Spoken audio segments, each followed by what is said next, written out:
Hi, everybody. Welcome back to the Tay and Joe show. Hopefully, you've been listening in to the Black Love series, an ode to Valentine's Day, as we've been exploring Black love from successful individuals who are successful in their careers, but also seem to be finding a way to be successful in their relationships and family as well. I am Dr. Tay, known to you mostly because I'm a scientist and I'm here to spread diversity in STEM. But I sometimes get very creative and find a way to drag other people along, such as Mr. Joseph Ward. Yeah, she drugged me in. She drugged me in. An author, of course, podcast host, historian, intellectual, and a lot of different things. And now one of my favorite collaborators. I mean, your number one favorite. Go ahead and say it. Let's say it live. The president of my club. Look. But definitely happy to have Mr. Ward always signing on and saying he's okay with teaming up with me because I come up with some great ideas, but I don't always want to do it alone. And I thank him for being here on our last episode of the podcast. Yeah. So, I appreciate you having me on this journey. It's February, so it's appropriate to talk about Black love and display Black love because, we got to make our ancestors proud on this month. So, and just, throughout the year. So happy to be here with you, talk about this Black love. So I'm going to shut my mouth so you can go ahead and introduce this lovely couple so we can get into it and learn something. Yes. So I'm not going to take up too much time, but I would like to say thank you and to welcome the Harris couple, who is here to talk to us about anything and everything. They didn't tell us anything was off the record. So I'm going to weed in there because I am nosy and I want She is. I am nosy, yes. But I want everybody else to learn from a model that I think is healthy. And I've seen the success and stuff that you all have posted on, social media. And actually we talked about some of these things. So I definitely want other people to learn about you. So welcome to the Harris couple. Thank you for joining us today. Thank you for having us. Yes. No problem. Absolutely. So the first question we're going to kick off to get to know you a little bit more is let you just introduce yourself. Who are you and what do you do individually, like who you are as yourself? And then we'll get into the weeds of family and relationship later. Mm-hmm. All right. I'll start. My name is Crystal Harris, formerly Crystal Spencer. I am a pharmacist and I went to Hampton University School of Pharmacy, graduated in 2012. And I'm currently a clinical pharmacist and I work for a home infusion company. So what we do is we mix up medications in our pharmacy and we deliver them to patients' homes. And the patients will start out their medication in the hospital and we finish out their course at home. Okay. Nice.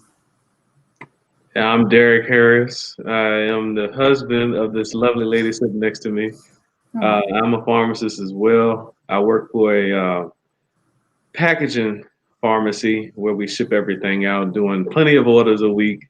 I do love coming home to my family, spending time with them.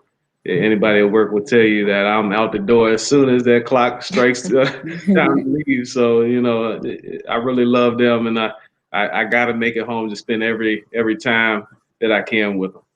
Right. Welcome.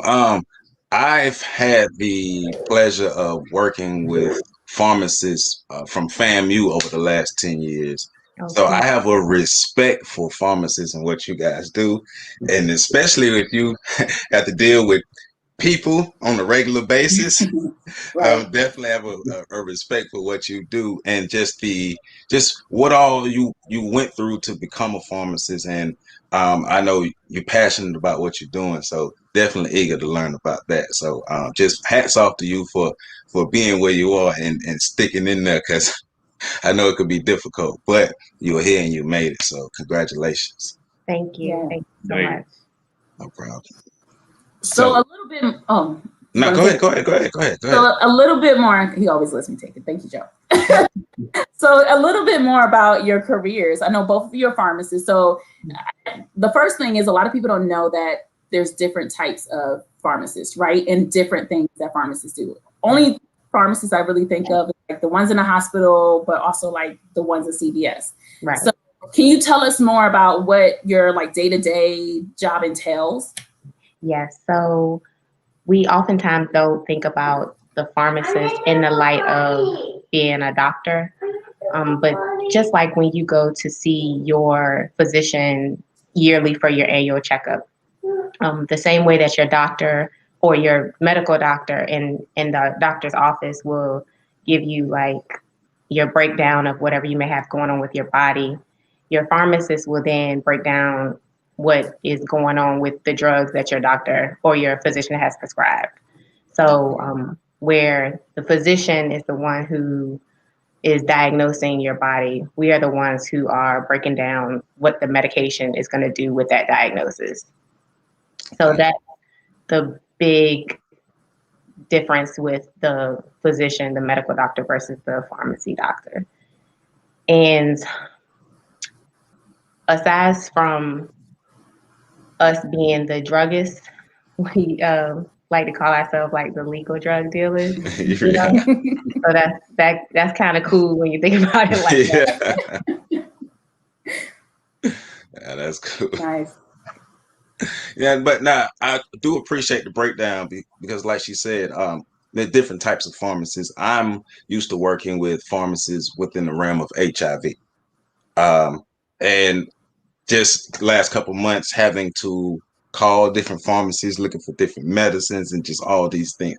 I don't know how to say half these medicines, and I don't know what half these medicines do. I'm just trying to learn, but just like when somebody like me call and I'm trying to explain this medicine to you, and I'm trying to say it. I know about 2 or 3 of the 17 letters in there, and it's just so I'm just thinking. But so how do you handle like difficult situations and even difficult patients who are coming in trying to explain different things to you, like because first time somebody's going through that could throw them off a bit, but how do you handle those different situations where you got these difficulties going on? Right.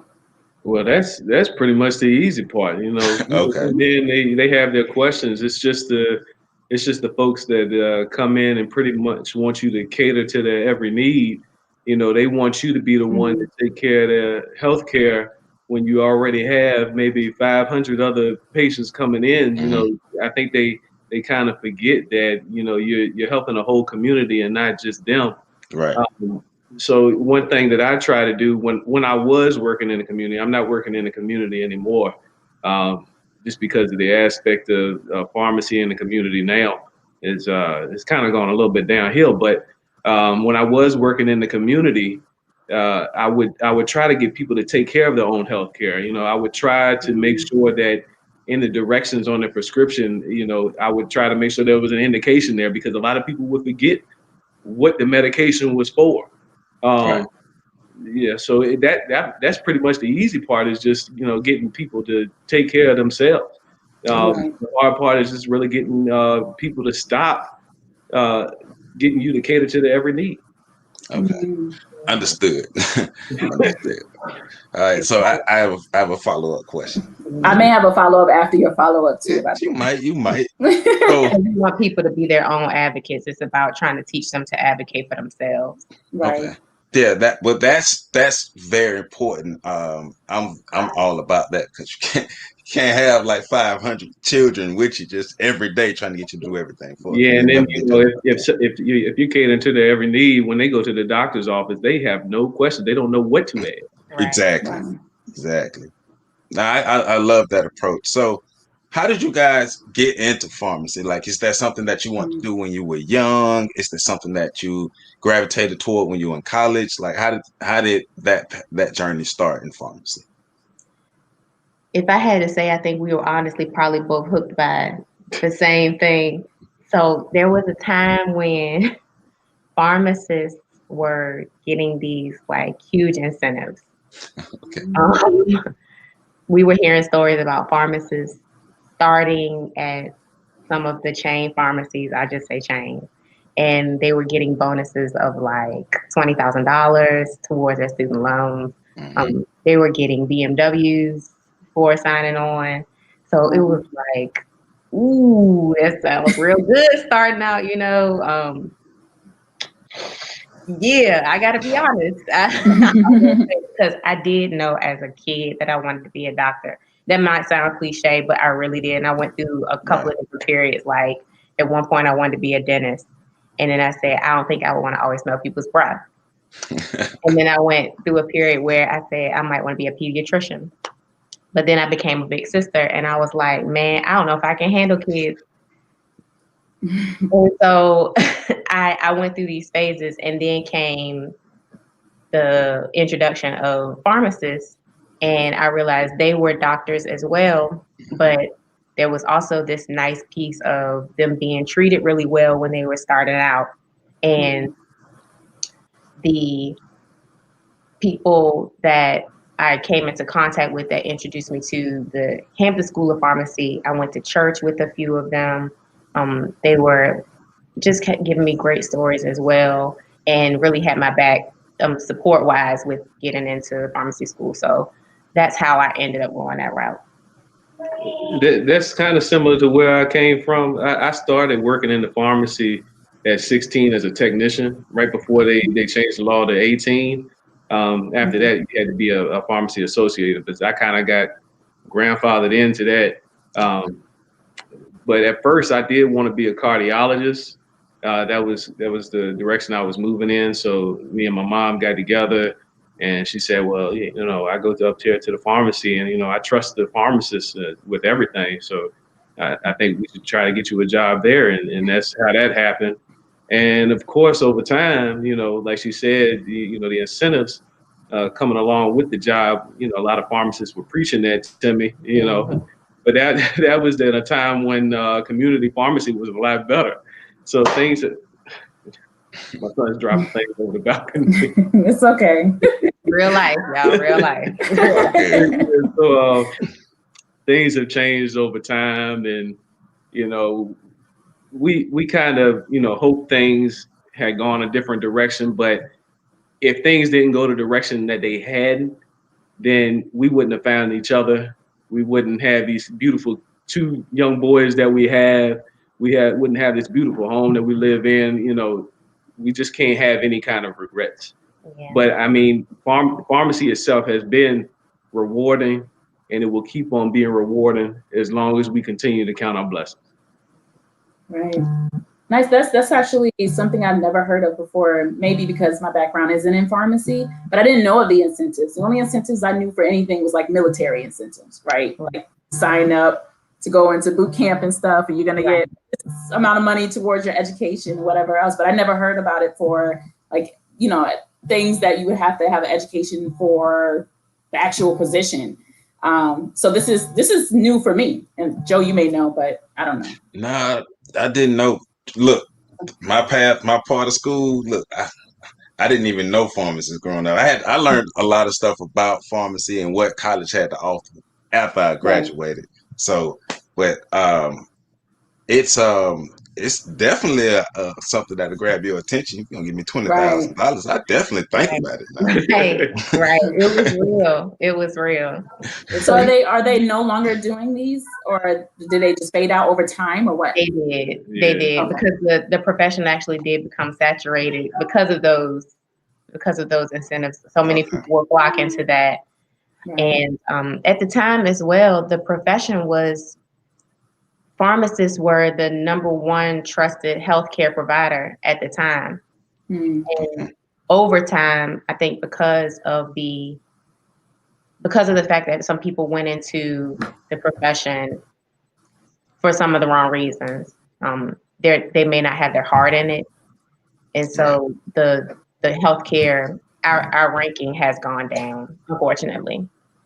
And hopefully we can work to get it back up, but it's phased down. So maybe we can try to see what we can do to bring it back.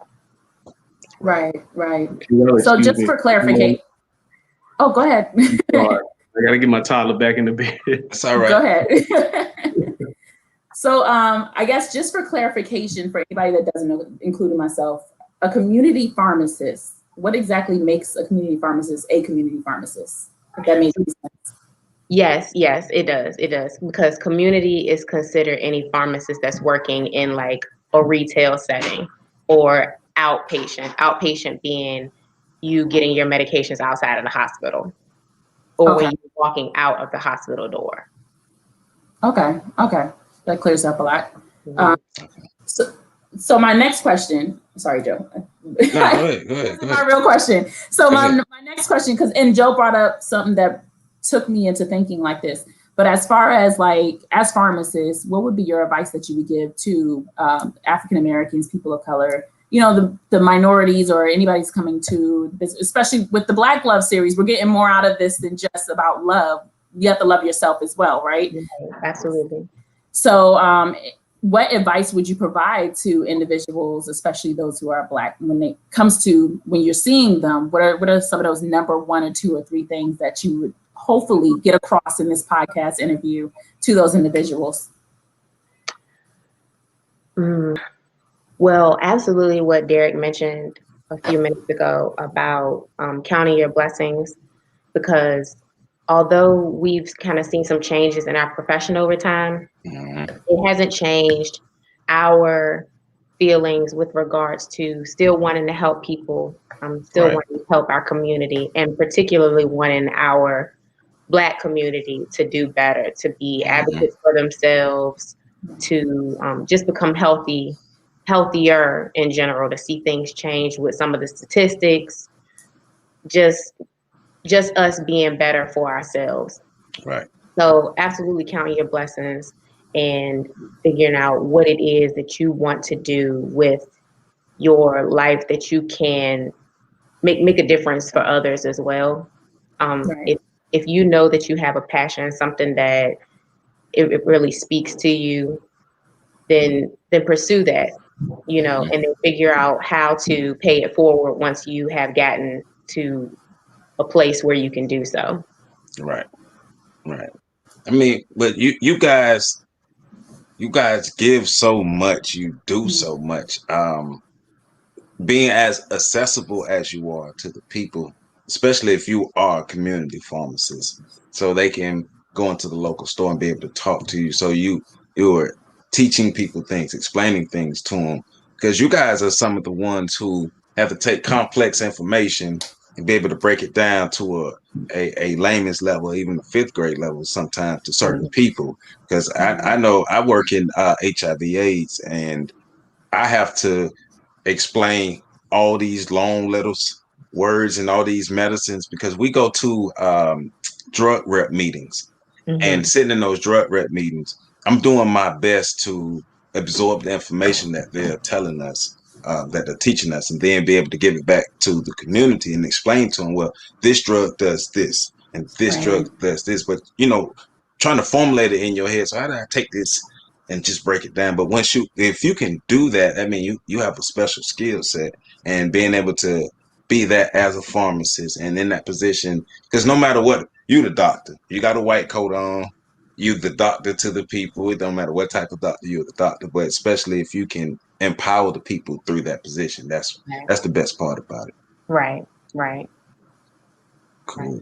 All right, so we want to get a little more nosy. All right, so you alluded to it. You alluded to it earlier. So, how did you two meet? I'll tell the story. Because she acts like she doesn't remember. You know, I was the chaser. Okay. You know, she was playing coy. But it was my first year of pharmacy school. She was 2 years ahead of me. So she was president of SNAFA, which was the Student National Pharmaceutical Association. All right. There was about 3 organizations that came to our orientation. They were trying to get people to sign up for the different pharmaceutical associations. She walked in, and the guy pretty much just talked to me. He said, that's her right there. It sounds simple, but that's as simple as it was. You know, sometimes we make things out to be harder than what they should be. I had talked to a few girls at Hampton, but you know, they just didn't work out, and I got to a point where I was just like, I'm not going to force anything. And with her, I didn't have to force it. It just came to me. And so I think maybe the next day, or maybe that day, I can't remember if it was that same day, but we had a break, you know, for like lunch or something. Came back, and homegirl was sitting in my seat, signing people up. So just playing with, I was like, "Hey, you in my seat? We about to start class. You gotta come over here." And she was like, "Oh, I'm so sorry." I was like, "No, it's okay. It's okay." But I don't even think she remembered me that day. Oh. But needless to say, I signed up for Snapper. Right. I got some community volunteering credit out of the ordeal. Oh my But I goodness. did my best to be at those events just so I could see her. And people in Right. my class knew it. They were out, every time we had a break. Her class was right across from my class, so we would have our breaks pretty much at the same time. And people knew I was going out there just to see her. Aw. Do your thing. Yeah, Right. that's the thing. And then we had kind of like this pharmacy dance. We called it a gala. Oh yeah. I'm not sure how much of a gala it was. It was at a black school. Calm down. Right. But we'll rock with the terminology It was of gala. nice. It was nice. Yeah. We were dressed up to the T like prom. It was nice. Yeah, we were dressed to the T going in. But I ended up asking her to go to the gala with me, and she ended up going with me, and things just kind of went uphill from there. That's what's up. Nice. Yeah, he was real involved that year with Snapper, and then he wasn't involved anymore after we made it official. So it was like, dang, bro, for real, like he was really just She knew what chasing. it was. Hey. Oh my goodness. Incentives. Right. Right. We've been talking about that. Let's be honest, right? Let's be honest. Hey, it is what it is. Like, I know what I want, and that's what I'm here for. If you know, you know. So that was college. So how long were you together, and when did you get married? We dated. This is how I like to break it down. Okay. We dated for a year. We were roommates for a year, and then we were engaged for a year. I like that. So healthy. Yeah, that was literally it. We've been married since 2014. Okay. Aww. Congratulations. Thank you. Thank you. Thank you. So on June 27th of this year, we will have been together for 10 years altogether. Wow. Wow. So how y'all celebrating? Look, on Sunday. Pandemic, man. I know. 10 years is a big deal. Yeah. You have to see, because for marriage wise, this is lucky number 7. So, and I like to look at it like numbers wise like that too. Right. But Right. see how. I already took a week off. Yeah, you got to be creative. So. That's right. We gotta see how it goes. Right. So you've been together 10 years, married 7 years. You have children. You have your careers, and you still have each other. So how were you able to balance everything and still be able to maintain you guys' healthy relationship? So I thought about this question because I gotta be real. I don't even know if there's really such thing as balancing. We often try to, like in a perfect world, you would want to be able to put your kids in the bed at a certain time. And they just go to sleep. And you want to eat your dinner every day at the same time. You want to eat your breakfast every day at the same time. And you want to get in your car and drive to work. And it's going to take you X number of minutes to get to work. And you're going to get there at X time. Right. But in real life, you are going to get in your car and you're going to be on the way to work. And there's going to be an accident. You're going to be in traffic. Or you're going to put your child to bed and he's going to get out the bed and start throwing stuff over the rail. You think you're going to eat your breakfast at 7 and you're really not going to eat it till 8:30 because you got another child who is nursing. Like the real deal of balance, I can't even say anymore that exists. And I have admittedly undiagnosed OCD. So I like for things to be a certain way. I like to make my bed every day and not have it messed up. But that the reality of that is going to be messed up because I'm gonna have a little kid that's gonna go jump on it, or a husband that's gonna go lay on it right after I made it. And it's just gonna have to be okay, because God isn't gonna give you more than you can handle.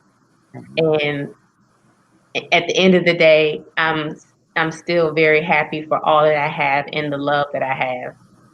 So my bed can be messed up as long as I can go lay in it at the end of the night. And as long as I get 3 meals at some point in the day, I'm good, because there are people who don't get that, you know. So I don't even know really if I can say balance exists, so long as you recognize the fact that if you have all that you need, you can make it.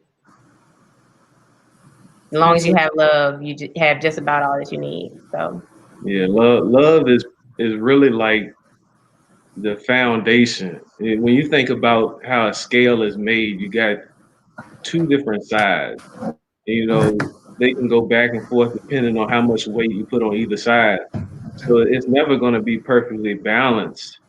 But as long as you have a foundation, that balance is always going to stand.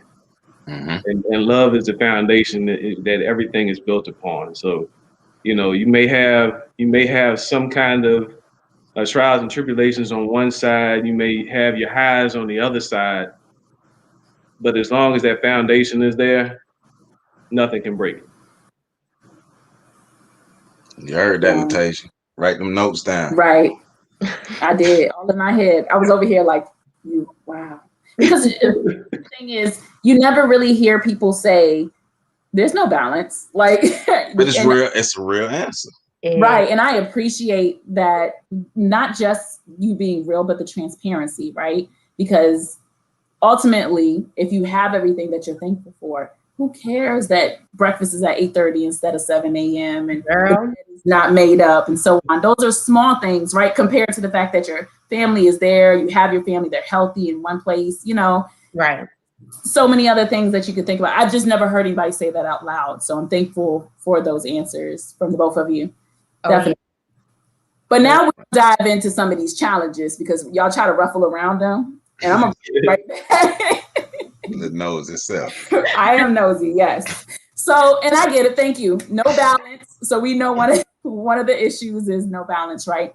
But from a Black couple that's successful and have the relationship, and you already acknowledge that balance is like out of the question most of the time. What other challenges do you face together, or even with your family, that you be willing to talk about? And how do you, combat or get past those challenges together? I think the challenge for me is really not getting enough time to spend with her. Because I mean, honestly, that is one of my favorite things to do. Like, just for us to sit there and watch a show. Like, we don't even have to say any words. It can be unspoken, and I can just look over and see that she's laughing at something, and I might just remember that episode that she's laughing at, and go back and play that episode again. It's just like The Office. Like, I know this one specific episode to just play. Like, if she's having a down day, like, I know to just go play this episode, and she'll forget all about it. It's not, she doesn't even have to see me. Like, she don't even care about me, but it's just an episode. That's not entirely true. Edit that out.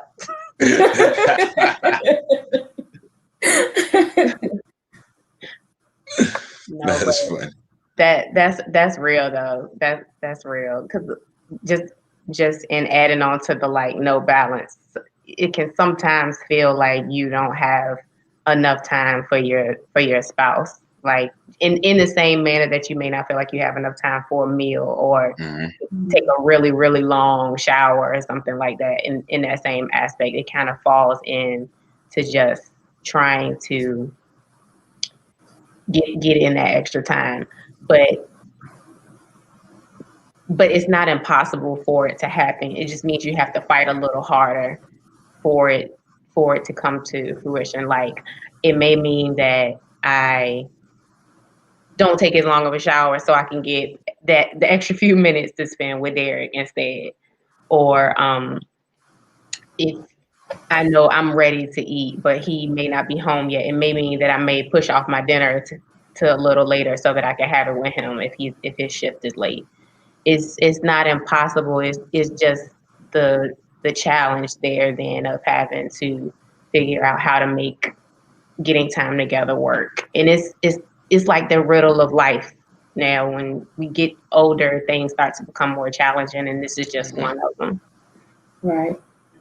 So I have a follow-up question to that. So in figuring out, hey, we're not eating as much together, what made you realize that, hey, I could like just, pass it down or like wait until he gets here to eat? What kind of clicked in your head to make these decisions, or did it just come naturally? Or was it something that you seen from a different model or someone in somebody else's relationship? It kind of came naturally.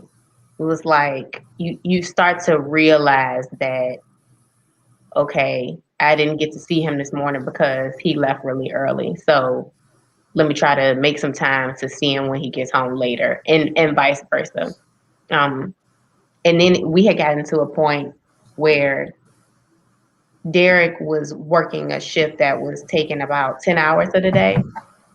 So I would take a nap before he got home so that I could wake up when he got home and we could talk before he went to bed.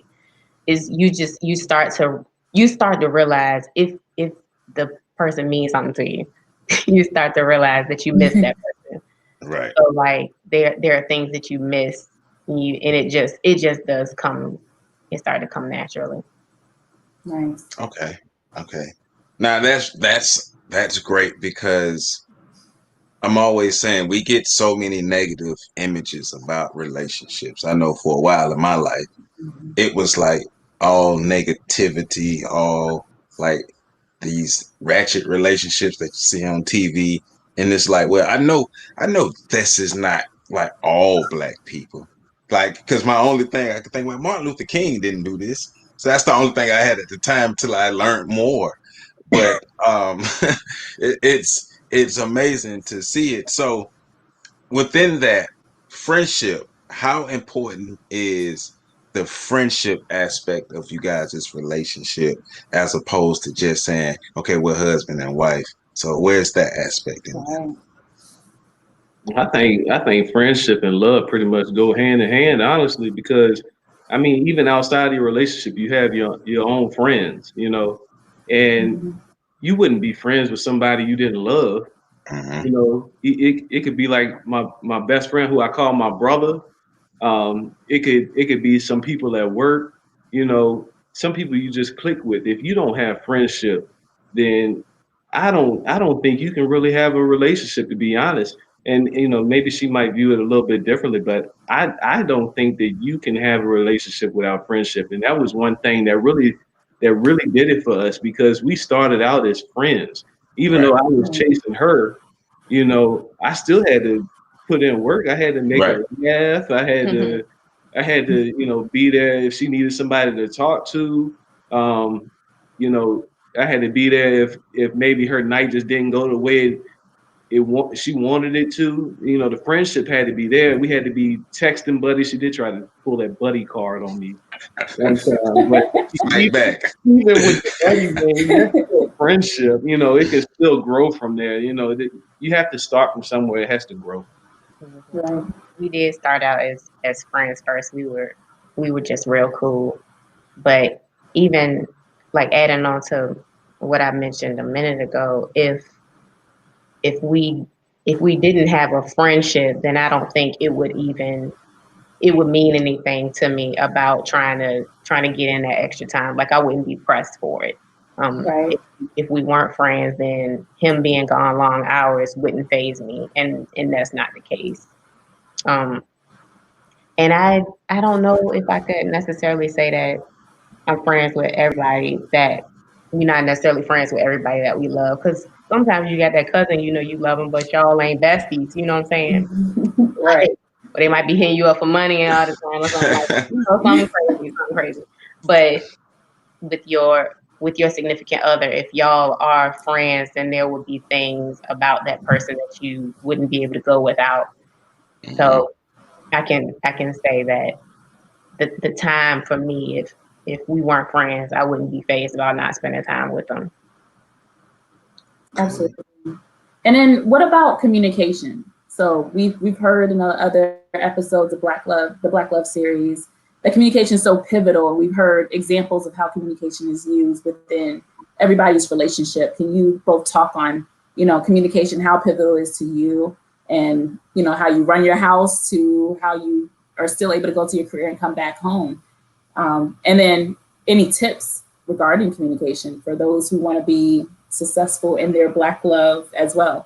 I think communication with us really changed over time, because in the beginning, you're really just trying to impress somebody, so you don't really tell them everything. And whatever feelings you may have, you may not express it all. But nowadays, like, if I do something she doesn't like, she's gonna express it like that minute. That minute. That's a complete 360 from the way it used to be. Like, she might tell me like a whole year later. He's telling you real. He's telling you the truth. This is not a lie.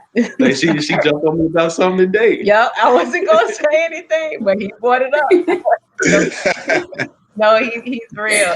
It does change, I think, over time, because there was a place in our relationship where we might kind of hold on to some things, and then later on we would bring it up, and it was like, yo, why didn't you tell me at the time? It doesn't even have the same impact now. Mm-hmm. And that's one of those things, if you look at it from a revolving standpoint, where your relationship really does revolve,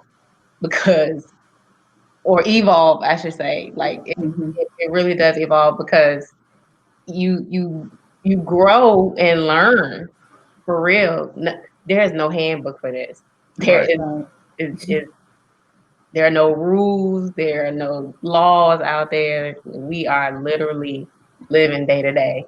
And there was a point where I could wait until go the whole day fuming, and then I might say something like right before bed, or even go to bed with it. And one thing we have learned over time is, they tell you not to go to bed mad. That's a real thing. Like, you really should try to get it out of your system before you go to bed. Y'all can talk it out.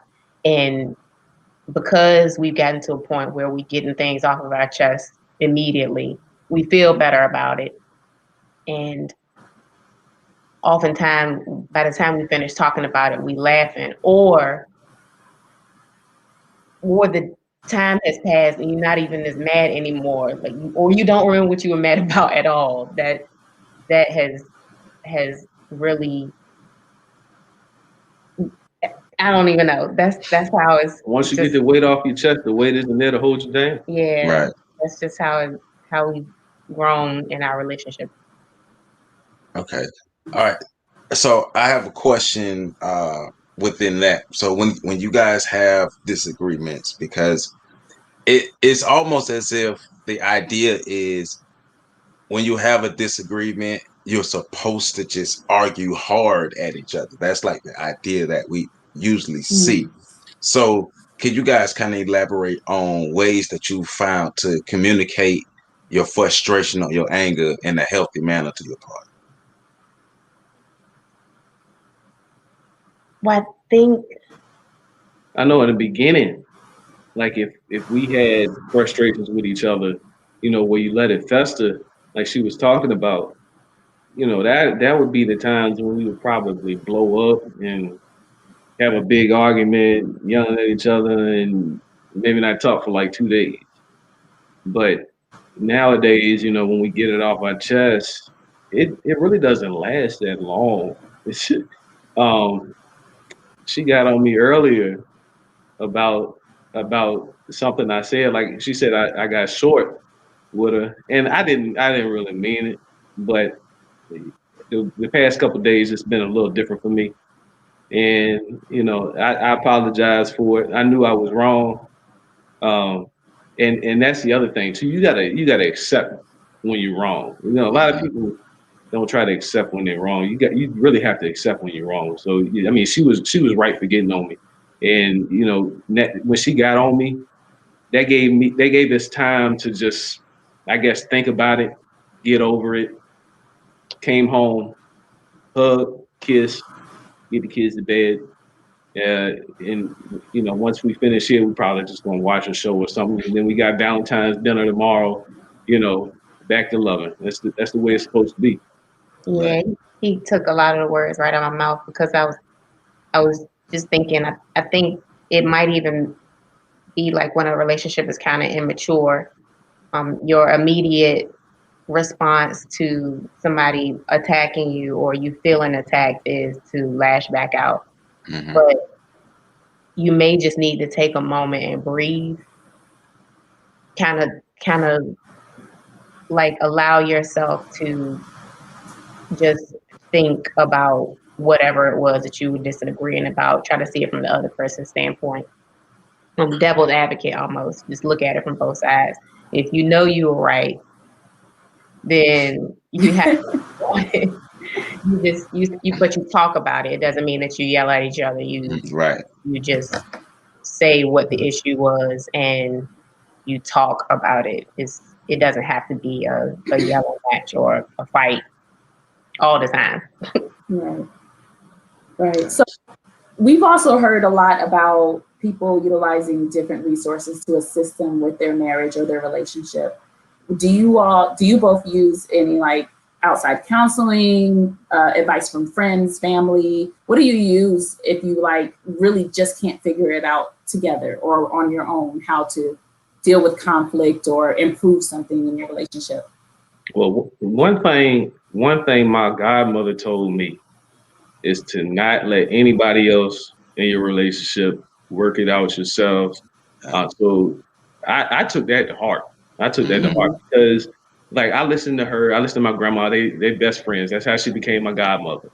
So I don't tell anybody about our relationship. I don't tell my mom, I don't tell my dad, I don't tell my grandma.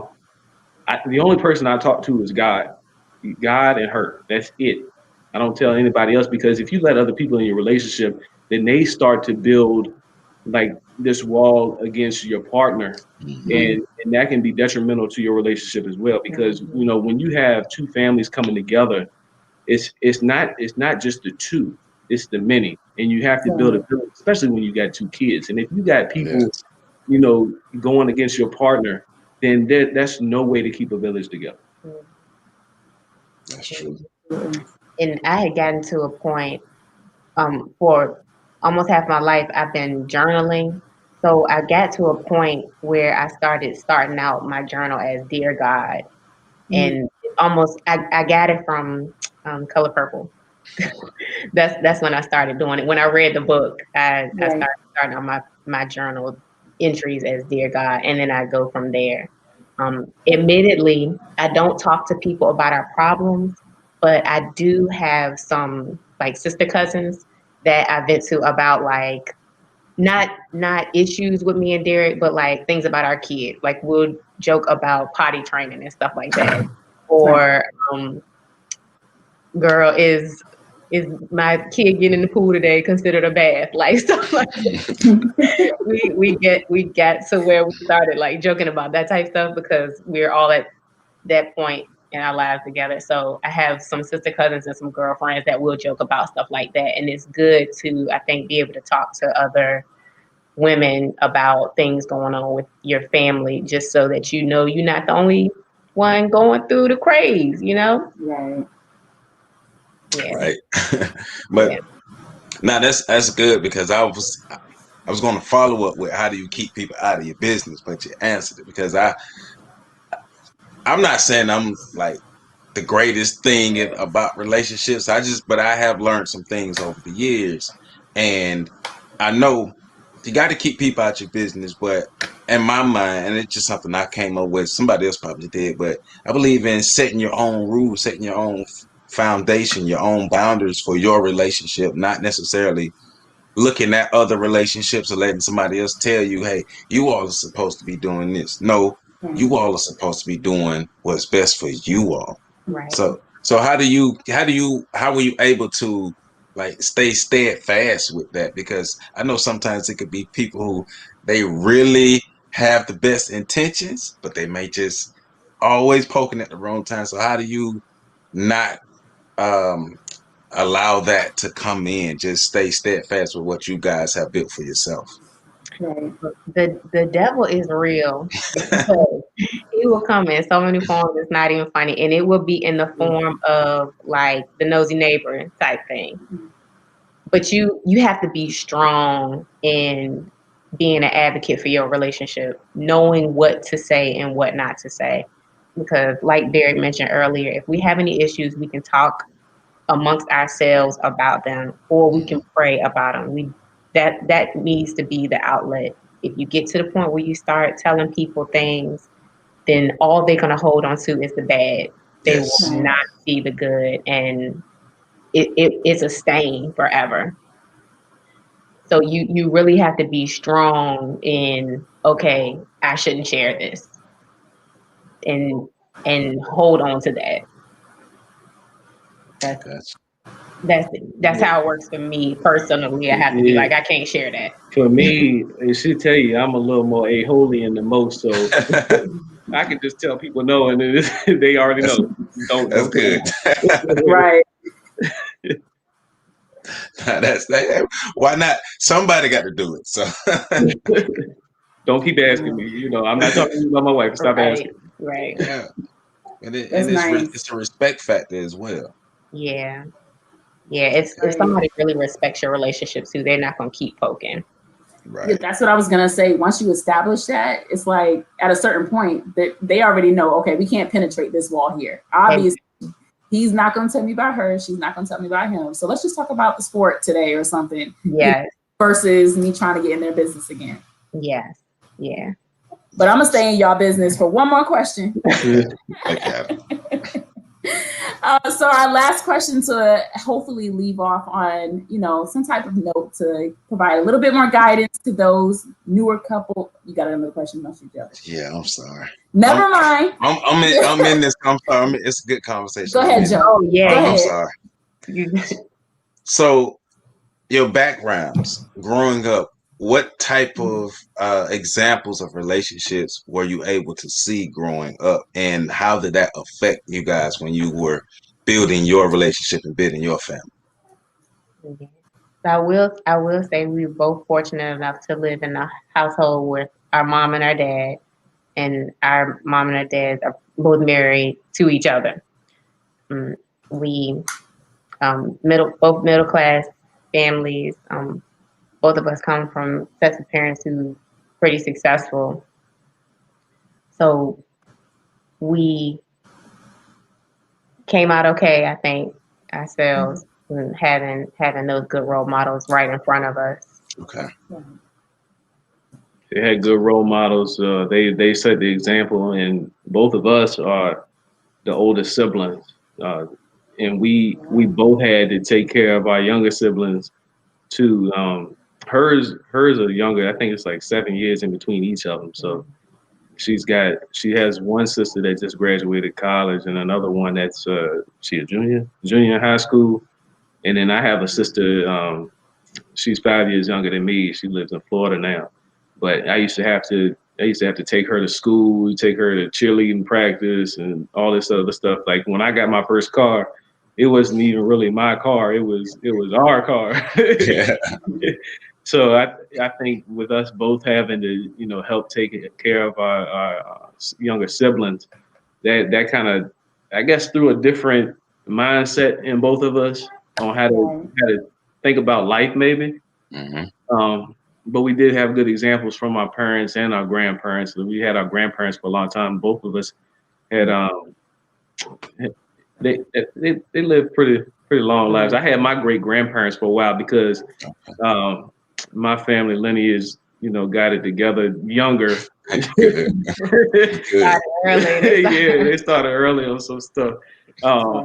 Yeah, she had larger families and they had more kids, so there was more time spread in between. Yeah. But we still had that time and wisdom there ahead of us that could really guide us on how we should go. Yeah, and then I think for both of us too, if there was something about our parents' relationship, admittedly, that we know we didn't like, we try to steer away from that. Gotcha. There are some things that both of us, I think, have seen our own parents do. We like, can't do it. Right. No, I'm with you on that. So, no, and just saying and steadfast and trying not to do those things. Right. Absolutely. But with that, the flip side of that is you've seen, you both said that you have your parents in your life and they were both together and so on. So what's one of that, if you both can give me just one answer from your parents, what is that number one thing that you learned from them that you're definitely taking into your relationship or already have taken into your relationship because it's such a positive thing or it helps with strengthening you both together? Building a house and a home together and putting God first. Yeah, we had a sign. We had a sign right in the foyer of our house. It says, "As for me and my household, we will always put God first." And I don't remember a lot of things from my childhood, like talking about it. That's just because of bad memory, not because it was a bad childhood. No, it wasn't bad. I just have a terrible memory. I think I have this issue where things just don't spark in my brain, like talking about it. But she sparked in my brain, so that's all that matters. There you go. Smooth. He's smooth. But for that sign to stick out to me, and it's still there to this day. I just kind of take that with me. Gotcha. All right. Yes. Black love. I'll tell you, man, look, this Black Love series, it's been a journey and it's been great because I know for me, I didn't grow up seeing a lot of healthy relationships. I don't have one memory of my parents actually being together. They divorced when I was like 5. So I made it a point. I was intentional about learning what real love and real healthy relationships look like with Black people. So I put myself around like men who actually like their wives, who actually like going home and they like their kids rather than people who were just married. Because I saw that so many times. So this series has been great for me personally, just being able to learn more about what real, true Black love and real marriage is, and forget all the Disney Channel stuff and the fluff. It's reality, and I definitely appreciate you all for helping me learn more and being a part of this series with us. Yeah, thank you for having us. We really, really appreciate it, and let's take you for Dr. Tay for reaching out. That was really cool to have known that somebody was looking, somebody saw us. Cool. Absolutely. We're hoping this is going to kickstart, something that will probably continue if Joe still signed on. We're here. For years to come, because ultimately, like I said at the beginning, this is a huge way for us to hopefully impact the community by providing models or examples of Black love and successful love, but not having to eliminate yourself, still working on yourself, but also finding healthy ways to work on your relationship and build like you said, your house, your home, and keeping God first. So all those elements in all these different relationships and having great examples, one of which is the both of you, the Harris couple, providing that versus a lot of the things that we easily get on TV and the radio, and it clouds our judgment at times, right? It also becomes a trend at times to watch these things and hopefully catch up and keep the Joneses versus figuring out what it means to just be a Harris. So we definitely appreciate that and all the perspectives and your transparency and, letting it all out, even just saying, hey, let me go get my son real quick. This is real life, and we definitely appreciate you being here for that. So we're hoping that you all out there are learning something, because we better learn. Right. Oh, yeah, and a reminder, they got something called an algorithm. And if you like, comment, and subscribe and share and tell all your friends about it, because you want to spread Black love. More people can see this and more people can be exposed to this lovely couple and all the lovely couples that we had, and spread some more Black love February and beyond. So let's do our job. Absolutely. And last but not least, I'm going to say happy Valentine's Day to you. Happy Valentine's Day, everybody. Happy Valentine's Day to you all as well. Thank you so much for thinking about us. And we love love. and just greatly appreciate your taking the time to put emphasis on love in general. Absolutely. So we're not going to hold you up too much longer. Right. In the background, they're like, hold on, your time is off. Your time is up. Get us back. Real life. So thank you all for tuning in to the Tay Joe Show, where we have brought you the Black Love series, an ode to Valentine's Day. And we'll see you next time on the next creative thing we come up with. And I'll drag him along. We'll be back soon. See you later. Bye.